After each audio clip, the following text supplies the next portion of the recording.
Infocracia, Digitalização e a Crise da Democracia, do Byung-Chul Han. Olá pessoal, tudo bem? Eu sou a Carmen e hoje eu vou comentar este livrinho aqui com vocês. Eu tenho a impressão que tudo que eu leio desse autor eu quero fazer vídeo, né? E é verdade, é isso mesmo. Antes de mais nada, eu peço desculpas pelo ângulo, assim, pela luz que vai e volta, mas a incidência de luz está tão forte aqui, né, naquele ângulo que eu costumo usar, a luz direto, o sol tá com a incidência estreita, tá fazendo sombra, tá oscilante, tá muito ruim de gravar, não tava chegando nada. Ainda assim tá batendo aqui, que tá muito claro, mesmo com a persiana baixada, para vocês perceberam como tá estranho. Estou neste ângulo assim, meio em diagonal, meio, enfim, ó, vocês percebem a sombra, né? É isso ou é nada, porque esse é o tempinho que eu tenho para gravar. Então vamos à obra, mas antes vou pedir para você se inscrever neste canal, caso ainda não seja inscrito, que me siga no Instagram, que vi do mundo. Curta e hype, curta este vídeo. Agora também tem aquela opção de hypar, né, que eu achei interessante. Então quem puder, quem quiser, por favor, hype este vídeo, que ajuda bastante no engajamento. E comente se você já leu alguma coisa deles, já leu essa obra, enfim. Comente o que eu vou comentar, vai ser legal. Então, bora lá. Eu marco muitas coisas no que eu leio dele. Então, são livros muito pequenos, em todos os sentidos, em dimensão assim, e em espessura, mas com uma escrita potente, com afirmações que nos fazem pensar, com associações, com links muito relevantes. E aí eu tenho a impressão que eu marco coisa demais. E eu marquei logo o primeiro parágrafo do livro, né, que ele chama-se Regime de Informação, né, o primeiro capítulo. E aí você já vai sentir o tom. Chamamos regime de informação a forma de dominação na qual informações e seu processamento por algoritmos e inteligência artificial determinam decisivamente processos sociais, econômicos e políticos. Já não é contundente? Aí continua. Em oposição ao regime disciplinar, não são corpos e energias que são explorados, mas informações e dados. Quando ele fala de regime disciplinar, ele está fazendo referência a Foucault, mais especificamente vigiar e punir. Não é, então, a posse de meios de produção que é decisiva para o ganho de poder, mas o acesso a dados utilizados para vigilância, controle e prognóstico de comportamento psicopolítico. E aqui, quando ele fala de posse de meios de produção, está fazendo referência clara, né, à questão marxista.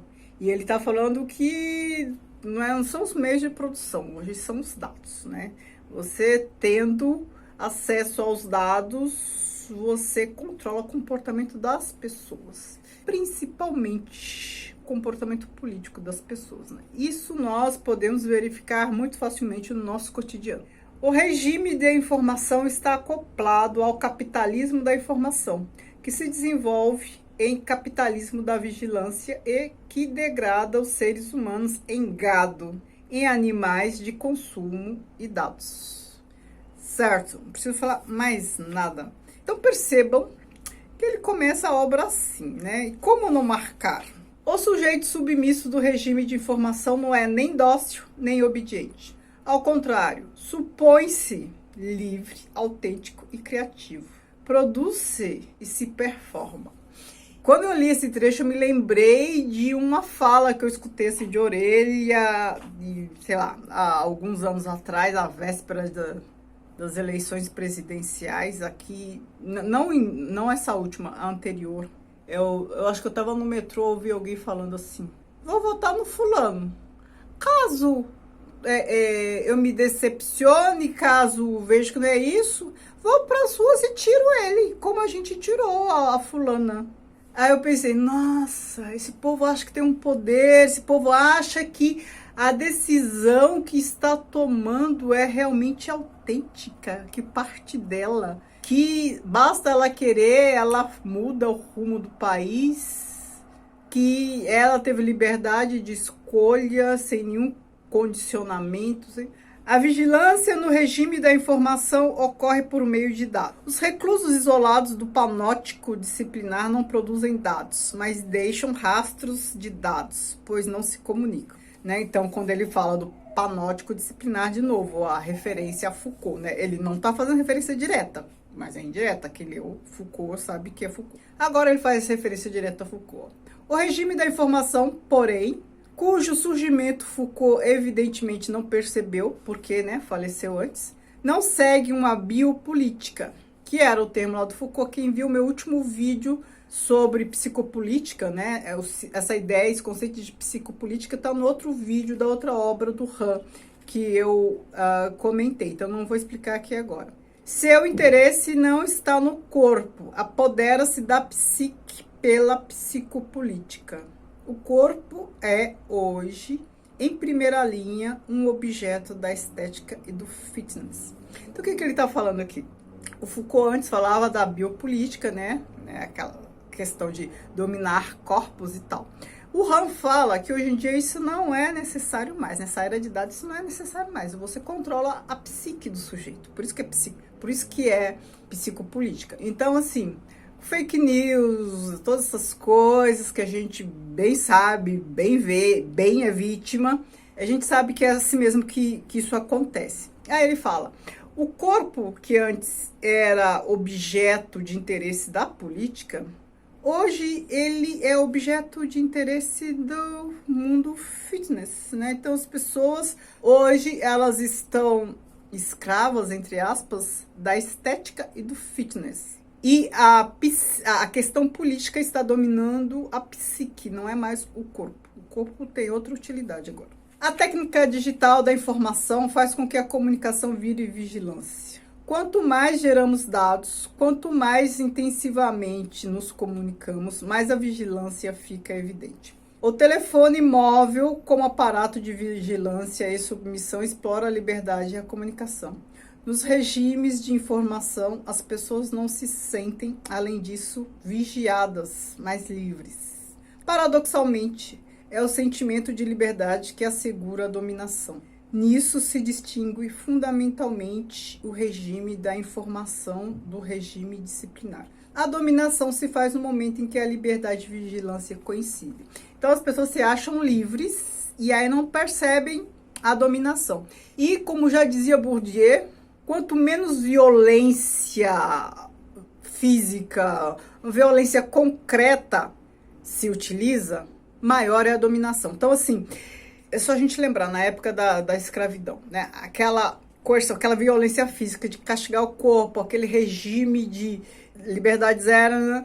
Então, assim, aquilo tudo, situações como aquelas, geram revolta, porque as pessoas percebem a dominação. A dominação do outro é clara e vai gerar revolta. Agora, um tipo de dominação como essa, que as pessoas têm a ilusão de liberdade, não vai gerar revolta, muito pelo contrário, elas acham que elas são autênticas, elas não conseguem perceber o que está em jogo ali.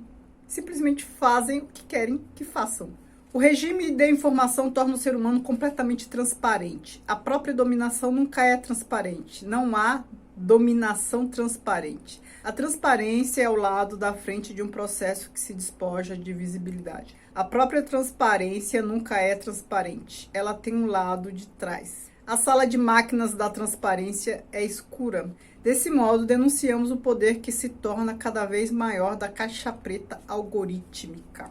Engraçado que eu estou finalizando uma disciplina, um curso na pós-graduação, que eu dou para o pessoal que faz arquivologia e gestão de arquivos. E a disciplina é Restrição e Acesso à Informação Arquivística. Trato LAI, né, Lei de Acesso à Informação, e LGPD. E aí, quando eu falo para os meus alunos que me interessa mais o contexto no qual essas leis surgiram, do que, ora, agora tem a lei, o que fazer? E eu deixo claro, eu apresento o contexto. Tudo o que se pretende, o que se quer que faça após essas duas leis, né, tratando especificamente, faz mais sentido depois que a gente entende o contexto. Por exemplo, e isso já está na introdução da minha tese de doutorado. Por que falar de uma lei de acesso à informação na sociedade dita de informação, quando tudo está aí? Muita coisa na internet a gente não dá nem conta. E a mesma coisa, por que criar uma lei de proteção de dados? Qual é o contexto? O que está em jogo? E depois, estudar a lei, né? O que é os casos em que os dados podem ser tratados? Aí depois tem lá, caso de pedido de consentimento. Ora, então são todos os casos, porque se não consta naquela lista lá de casos de proteção à vida, não sei o que, qualquer um pode pedir consentimento para usar seus dados, então é em qualquer caso. Então a questão não é em que caso pode haver tratamento de dados, e sim o que está em jogo quando se fala de tratamento de dados, né? Esses cookies, qualquer site que a gente entre, tem lá aceitar ou não aceitar cookies, os cookies ficam rastreando o nosso comportamento de navegação, as informações que a gente tem, eles capturam os nossos dados, enfim. E se a gente não aceitar, muitas vezes, a gente não consegue nem ir adiante na navegação. A depender do site, a depender da coisa, a gente não consegue ir adiante. Aí teve um aluno que falou assim, ah, mas usam isso, não tem uso, isso não tem uso comercial, né? Eu falei, claro que tem, como é que os supermercados fazem quando se faz compra online? Qualquer loja que vende qualquer coisa, quando você faz compra online, e depois eles começam a te oferecer coisas parecidas com aquilo que você comprou, que tem a ver. Então, por exemplo, se você faz compra sempre usando cartão do mercado ou pelos próprios sites do mercado, aí você compra fralda, sempre compra fralda, eles já vão perceber que você tem criança. Aí começa a oferecer promoção de leite, não sei o que, papinha, né? Isso é uso de dados, né? Como é que não usam comercialmente, né? Claro que usam. E é o tempo inteiro coletando nossos dados. Então, a lei é para nos proteger. A lei só deixa transparente. Só que é essa transparência que ele fala aqui. A transparência aqui não é transparente. Porque quando a lei fala, olha, o controlador de dados tem que deixar claro qual uso que vai fazer dos seus dados e você pode eliminar seus dados. Pode pedir para eliminar e tal. Aí você vai olhar a política de privacidade, e eu faço isso nas aulas com meus alunos. Vamos olhar a política de privacidade de vários sites. A parte que eles tratam de eliminação dos dados. Aí eles falam, olha, o titular dos dados pode pedir para eliminar. Só que aí que você olha lá, eles falam, olha, quando o titular pede para eliminar, nós eliminamos, mas não todos. Nós ficamos com os dados, não eliminamos inteiramente, ficamos com os dados para controle gerencial, mas eu não achei em nenhum lugar que tenha dito assim, eliminamos todos os dados. Né? Então, percebam, a lei é para deixar transparente o que fazem, mas é uma transparência opaca, porque chega nessa parte da eliminação, você não sabe o que faz. Eles estão falando mais ou menos o que fazem ou o que deixam de fazer, mas o uso que vão fazer não tem transparência. Na parte que mais importa, não há transparência. Então, é uma transparência relativa. Essa lei de proteção de dados serve mais para a gente entender em que momentos eles coletam nossos dados. E nos faz ter a ilusão de que a gente controla, né? Que é a tal da autodeterminação informativa. A gente controlar o que vão fazer com os nossos dados. Isso acontece até a página 2. A vigilância infiltra-se no cotidiano na forma da conveniência. No presídio digital, como zona de bem-estar smart, não se ergue nenhuma oposição contra o regime dominante. O like exclui toda revolução. Eu adorei essa frase. O like exclui toda revolução. No outro livro ele tinha falado que o like era o amém digital, né? Aqui o like exclui toda a revolução. Por quê? Porque o like é o consentimento, né? Like é amém, compartilhar é comunicação, consumo é redenção. A repetição como dramaturgia do influencer não leva ao tédio e à rotina. Ao contrário, dá ao todo o caráter de uma liturgia. Ao mesmo tempo, os influenciadores deixam aparecer produtos de consumo como utensílios de autorrealização. Desse modo, consumimos-nos até a morte, enquanto nos realizamos para a morte. Consumo e identidade se tornam a mesma coisa. A identidade é, ela própria, uma mercadoria. Aí ele toca num ponto que para mim é caríssimo. Eu já falei em algum vídeo, não vou lembrar qual, talvez só para membros, que essa questão toda de diversidade, de identidade cultural, não sou crítica disso, dou aula disso. O que eu quero deixar claro, essa questão, esse engajamento, esse posicionamento contemporâneo de não aceitar mais comportamentos abusivos em relação à mulher, negro, indígenas, pessoa LGBTQIA+, enfim. todos esses que até pouco tempo atrás eram muito excluídos, ainda o são, claro, mas hoje já tem um despertar de consciência para uma sensibilização, enfim. Por mais que eu seja favorável, eu tenho uma postura progressista, eu acho que a gente tem que o tempo inteiro aprender a lidar com essas situações, a ter empatia pelo outro, enfim, é uma questão de direitos humanos, né? Assim, de forma bem genérica, é uma questão de direitos humanos. Por mais que eu seja sensível a tudo isso, mesmo porque, né, sou mulher, sou preta, né, não faz nem sentido, eu não sou de direita, não faz nem sentido pensar ao contrário, mas o meu ponto aqui é o seguinte, por mais que sejamos sensíveis a tudo isso, a gente não pode esquecer que isso foi dado na década de 90 por organismos internacionais. Não pensem, é aquilo que ele já falou aqui atrás, não pensem em autenticidade e liberdade. Isso não existe hoje em dia. Não pense que eu sou progressista porque faz parte meu posicionamento político, faz parte da minha personalidade. Isso é dado, isso é pauta dada, né? O que é a Unesco? A Declaração de Diversidade da Unesco. O que é a Unesco, gente? Quais os países estão por trás da Unesco? E percebam que diversidade virou mercadoria. Então, quando ele fala própria identidade e mercadoria, é isso que eu já falei em outro vídeo. Identidade virou mercadoria. Não é por isso que a gente vai ser contrário a essas passos. Não, não é isso. A gente tem que entender ali quem está fazendo o papel do quê e quem está dando as cartas, né? A gente não pode se iludir e achar que, ora, isso parte da gente, é a gente que é progressista. Não, a gente não nasceu no contexto ou está no contexto em que querem que a gente seja progressista. É disso que a gente não pode abrir mão. E também querem que outros não sejam progressistas. Claro, né? Para ter conflito, para ter enfraquecimento de pauta, para ter, enfim. Com seu dataísmo, o regime de informação revela traços totalitários, aspira ao saber total. Mas o saber total dataísta não é alcançado pela narração ideológica, mas pela operação algorítmica. O dataísmo quer calcular tudo que é e está. O Big Data não conta, não narra. Contos e narrativas dão lugar a contas algorítmicas. O regime de informação substitui completamente a narrativa pelo numérico. Algoritmos, não importa o quão inteligentes possam ser, são capazes de eliminar a experiência da contingência de maneira tão eficaz quanto uma narrativa o é. E aí eu imagino que nesta parte ele esteja tratando, né, um pouquinho, que é só um parágrafo, do que ele trata no livro A Crise da Narrativa, alguma coisa assim, A Crise da Narração, que eu não tenho ainda, mas quero ter, porque é exatamente este o tema que ele trata lá.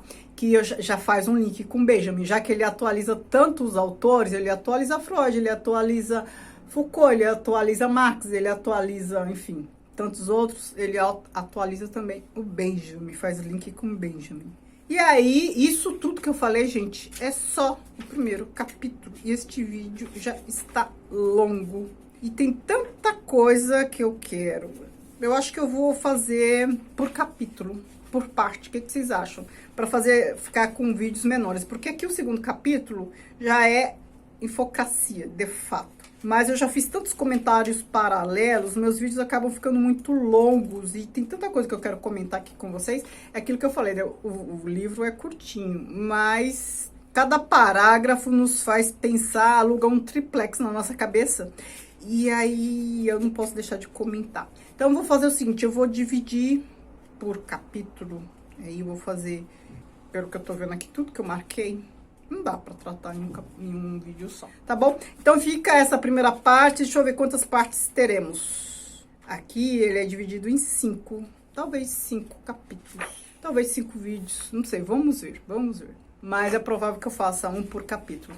Mas me diga, você quer mais 4 vídeos sobre este livro, um por capítulo, ou você quer que eu resuma mais, não comente menos, só destaque os trechos aqui do livro e que insira menos comentários meus? Me digam o que você prefere, porque eu acho que eu fico comentando demais, aí o vídeo fica longo. Enfim, me diga, o que você prefere? Vou adorar saber. Muito obrigada, beijos e tchau, tchau.